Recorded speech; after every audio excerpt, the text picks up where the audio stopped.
اے کملی میں لپٹنے والے، رات کو قیام کیا کرو مگر تھوڑی سی رات، یعنی نصف رات یا اس سے کچھ کم قیام کرو یا کچھ زیادہ،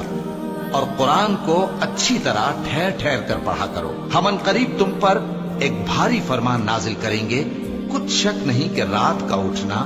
نفس کو سخت پامال کرتا ہے، اور اس وقت ذکر بھی خوب درست ہوتا ہے۔ دن کے وقت تو تمہیں اور بہت سے شغل ہوتے ہیں،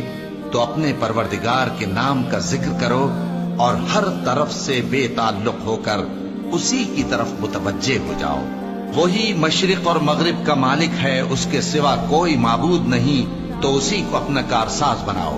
اور جو دل آزار باتیں یہ لوگ کہتے ہیں ان کو سہتے رہو، اور خوبصورتی سے ان سے کنارہ کش رہو،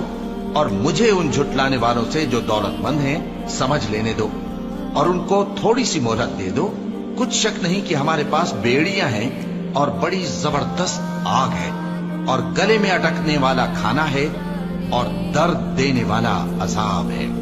جس دن زمین اور پہاڑ کانپنے لگیں اور پہاڑ ایسے بھربھرے ہو جائیں گے جیسے ریت کے ٹیلے، اے اہل مکہ، جس طرح ہم نے فرعون کے پاس موسیٰ کو پیغمبر بنا کر بھیجا تھا، اسی طرح تمہارے پاس بھی محمد صلی اللہ علیہ وآلہ وسلم ایک رسول بھیجے ہیں جو تمہارے مقابلے میں گواہ ہوں گے۔ سو فرعون نے ہمارے پیغمبر کا کہا نہ مانا تو ہم نے اس کو بڑے دردناک انداز سے پکڑ لیا۔ اگر تم بھی ان پیغمبر کو نہ مانو گے تو اس دن سے کس طرح بچو گے جو بچوں کو بوڑھا کر دے گا،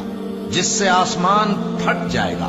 یہ اس کا وعدہ پورا ہو کر رہے گا۔ یہ قرآن تو نصیحت ہے، سو جو چاہے اپنے پروردگار تک پہنچنے کا راستہ اختیار کر لے۔ تمہارا پروردگار خوب جانتا ہے کہ تم اور تمہارے ساتھ کے لوگ کبھی 2/3 رات کے قریب اور کبھی آدھی رات اور کبھی تہائی رات قیام کیا کرتے ہو،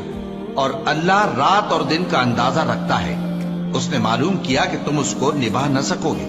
تو اس نے تم پر مہربانی کی، پس جتنا آسانی سے ہو سکے اتنا قرآن پڑھ لیا کرو۔ اس نے جانا کہ تم میں بعض بیمار بھی ہوں گے، اور بعض اللہ کے فضل یعنی معاش کی تلاش میں ملک میں سفر کریں گے، اور بعض اللہ کی راہ میں لڑیں گے، تو جتنا آسانی سے ہو سکے اتنا قرآن پڑھ لیا کرو، اور نماز قائم کرتے رہو، اور زکوٰۃ ادا کرتے رہو، اور اللہ کو نیک نیتی سے قرض دیتے رہو، اور جو عمل نیک تم اپنے لیے آگے بھیجو گے اس کو اللہ کے ہاں بہتر اور صلے میں بہت عظیم پاؤ گے، اور اللہ سے بخشش مانگتے رہو، بے شک اللہ بخشنے والا ہے، مہربان ہے۔